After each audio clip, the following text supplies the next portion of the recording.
Pag-play kong ganun. Hala, ba't ganun? Ang bilis matapos.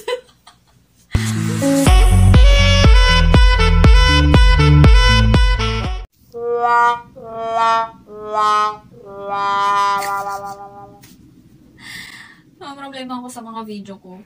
Kasi yung first day namin, na video ko sa Buskalan Kalinga, ayaw mag-play. Nagsasalita pero hindi gumagalaw. Ang ginawa ko kasi, sinend ko sa messenger ko, tapos binura ko sa gallery. Kasi memory full na siya. Inuna ko muna yung isang video na ine-edit ko, very important. Wow! Tapos kanina, sinave ko na sa gallery ko. Ngayon, pag-play ko, ganun na. Bakit hindi gumagalaw? Nagsasalita, hindi gumagalaw. Ganun pala yun, pagka ganun yung ginawa. Eh kasi naman sa cellphone lang ako nag-i-edit. Tapos memory full pa. Ang dami. Memories ko yon sa Buskalan Kalinga. Marami yun eh. Ang dami kong na-video. Tapos ganun lang, naglaho lang. Hindi ko rin siya ma-edit. Hindi ko alam kung paano ko gawin yon. Binura ko na lang. No, ayaw na mag-play. Kwento ko na lang. Makinig kayo. Interesado? Kung interesado ka, makinig ka naman. Mag-usap tayo. Ano ba yan? Ito na. Once upon a time. Anong oras na? Alas 12 na ng madaling araw. 12:44. Makinig ka. Pagdating namin doon, ang daming artist, ang daming pila. Tapos, naririnig mo talaga yung tok-tok-tok-tok, ganon. Yung ano nila. Ang dami. Hinanap ko agad si Apo Wangod. Sabi ko, nandiyan sa Apo Wangod. Wala siya doon. Pumasok na kami doon sa may accommodation namin. Naligo na kumain. Pagkatapos nun, bumaba na kami, hinanap na namin si Apo Wangod. Tapos nandun nga siya, na nagtatato. Tapos ang dami ding pila doon. Ang haba. At kami nasa 31. Depende pa pagka ilan yung grupo na yon kasi ang number 1 is 32 ata sila, ganon. Eh, ang number namin 23. Ang layo. Ano sana, kung mas maaga kaming umalis dito, siguro mga 6 PM nakaalis dito, nakaabot pa kami. Baka natapos kami lahat. Eh kasi ako lang yung inantay nila eh. Ang out ko kasi sa work is 9:30 PM. Kaya ako lang yung inantay nila. Kawawa naman yung mga kasama ko. Yung kasama ko nga na isa, magpapasignature na lang kay Apo Wangod. Yun na lang yung wala sa kanya. Kasi si Gracia tsaka si Eliang, nakapag-signature na sa kanya. Si Apo Wangod na lang yung wala. Yun lang yung pinalikan niya doon. Pasensya na be, kasi 9:30 yung out ko eh. Tapos ako na lang inantay nila. Pasensya na sa mga kasama ko. Yun. Nakita namin, ang daming pila, di ba? O tuloy, continue. May patalastos kasi. Pumunta na kami kay Gracia, tsaka kay Eliang. Tapos pagtingin namin doon, ang dami din pila. Tapos sabi nila, baka daw hindi kami makakasingit, sabi ng tour guide namin. Eh di, nag-antay pa rin kami. Pero nanonood na kami, ganyan. Tapos nakikita namin, ang ganda ng mga gawa nila. Parang gusto na namin kami na kaagad. Yun, nag-antay pa rin kami. Hanggang mga 5 PM, umuunti na kasi may mga nagsiuwian na. Mga 6 PM, ganon. Sumalang na yung kasama ko na isa, si Ate Red. Tapos kasabay ibang grupo. Balilas na lang yon. Paalis na sila. Tapos ako na yung sunod.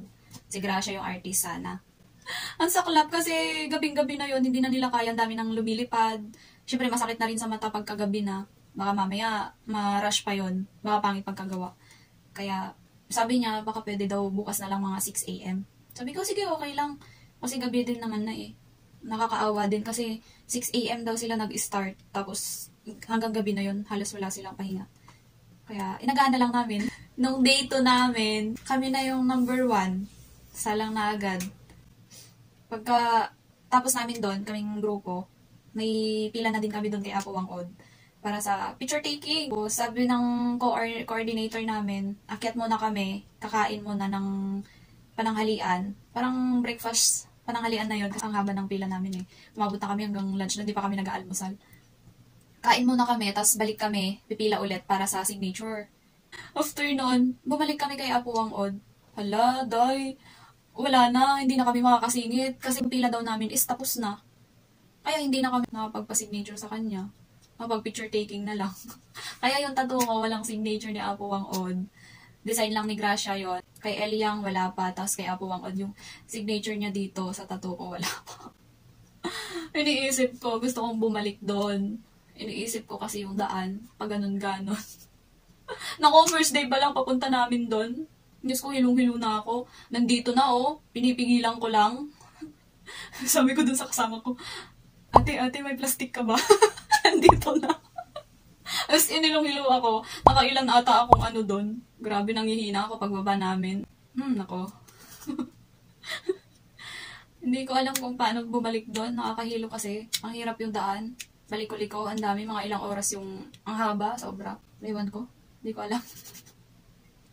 Tingnan natin. Ayun, ang first day na video ko, bitin. Siguro naman ang second day video ko is full na para mapanood nyo yung pagtato sa akin ni Gracia. Tsaka yung mga pictures namin ni Apo Wangod. 105 years old na daw siya. Kaya nakakapagtato pa rin. Ano signature na lang daw. Sabi nila, hindi na daw siya nagdi-design. Pero may nagsasabi na naririnig namin, pagka weekdays daw, nagdi-design siya. Tapos pagka weekends, signature na lang siya. Kasi, ewan ko, yun yung naririnig namin nung nasa pilahan kami. Kaya, natuwa ako. Kasi namit ko sa Apo Wangod. Pinapanood ko lang siya nun. Akalain mo, yun yung tinik ng suha. Tapos charcoal lang yung gamit nila. Wow! Tapos nakapagmarka na yun sa katawan mo. Tapos ang ganda pa, di ba? Mga gagaling nila. Ang galing. Super galing. Hanga ko sa kanila, sobra.